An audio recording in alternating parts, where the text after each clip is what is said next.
80వ స్వాతంత్ర దినోత్సవ సందర్భంగా వీరుడు మండల పరిషత్ అభివృద్ధి అధికారి వారి కార్యాలయం సీనియర్ సూపర్ అటెండెంట్ శ్రీనివాస్ గారు మాట్లాడుతూ దేశ ప్రజలందరికీ 80వ స్వాతంత్ర దినోత్సవ శుభాకాంక్షలు తెలుపుతూ మన దేశ స్వాతంత్రం ఎంతో మంది త్యాగదనుల ఫలితంగా మనం ఈ రోజున ఈ స్వాతంత్రాన్ని అనుభవిస్తున్నామని 247 నాటికి మనకు స్వతంత్రం వచ్చి 100 సంవత్సరాలు పూర్తవుతున్న సందర్భంగా మన ప్రభుత్వాల కృషి చేస్తున్నటువంటి 2047 నాటికి మన భారతదేశాన్ని ప్రపంచ పటంలో అగ్రగాముగా నిలబెట్టేందుకు మన ముందు తరాల నాయకులు మరియు ప్రస్తుత నాయకులు పాలకులు ఎంతగానో శ్రమిస్తున్నారని అదేవిధంగా ప్రజల తరపున కూడా సహాయ సహకారాలు అందించి 2047 నాటికి మన దేశాన్ని అభివృద్ధి చెందిన దేశంగా చేయడానికి అందరూ తమ వంతు కృషి చేయాలని అభిలాషించారు.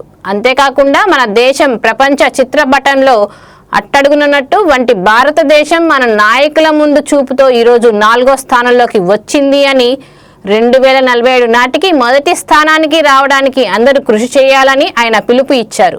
మరియు మన భారతదేశం మన ఆంధ్ర రాష్ట్రాన్ని పర్యావరణ రైతు రాష్ట్రంగా పరిశుభ్రమైన రాష్ట్రంగా స్వచ్ఛ భారతీయుగా అడుగులు వేయాలని ఆయన తెలియజేశారు. మరియు దేశ ప్రజలందరికీ స్వాతంత్ర దినోత్సవ శుభాకాంక్షలు తెలియజేశారు.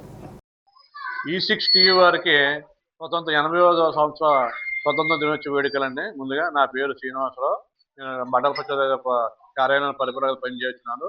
మనకి స్వతంత్రం వచ్చి 70 సంవత్సరాలు పూర్తి 20 సంవత్సరాలు మనం వేడుకలు ఇక్కడ ఘనంగా పండుగ కార్యాలయం జరుపుకున్నాం. మనం ఎందరో మహానుభావులు అనగా మహాత్మా గాంధీ, మన సుభాష్ చంద్రబోస్, భగత్ సింగ్ లాంటి ఎందరో మహానుభావులు స్ఫూర్తితో మనకి స్వతంత్రం వచ్చింది. అలాగే మనం బ్రిటిష్ వారు కబ్బన్ రాష్ట్రంలో 200 సంవత్సరాలు మనం బానిసలుగా బతికి మన సంపదన్న వాళ్ళు కొల్లగొట్టిన తర్వాత ఈ మన నాయకుల స్ఫూర్తితో ఎందరో మహానుభావులు ఆత్మ మన అమరులయ్యి మన స్వతంత్రం సాధించుకున్నాం. మనం ఒకప్పుడు భారతదేశాన్ని పేద దేశం అని, మురుగు దేశం అని అందరూ అవగాహన చేశారు. స్వతంత్ర తర్వాత డాక్టర్ బిఆర్ అంబేద్కర్ మనం రాసిన రాజ్యాంగం ప్రకారం మనం అమలు చేయొచ్చు. మన పెద్దల యొక్క సూచనలతో మనం వివిధ రంగాల్లో అభివృద్ధి చెంది మనం ఇప్పుడు ప్రపంచంలో 4వ స్థాయికి మనం భారత్ దిగింది. భారత్ అంటే ఇప్పుడు ఒక అంబాసిడర్గా అన్ని దేశాలకి కనపడుతుంది.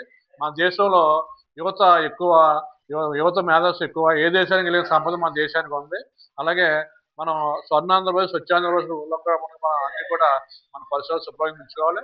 ముఖ్యంగా భారత ప్రభుత్వం 2047 నాటికి స్వతంత్ర 100 సంవత్సరాలు పూర్తయిన సందర్భంగా వికసిత్ భారత్ లక్ష్యంగా అడుగులు అందరూ పనిచేస్తున్నారు. అందువల్ల ఆ పనిలో మనం కూడా భాగస్వాములు కావాలి. ఈ స్వతంత్ర దినోత్సవం నుండి మనం ఆ భాగస్వాములు అయ్యి మన దేశాన్ని ఆర్థికంగాను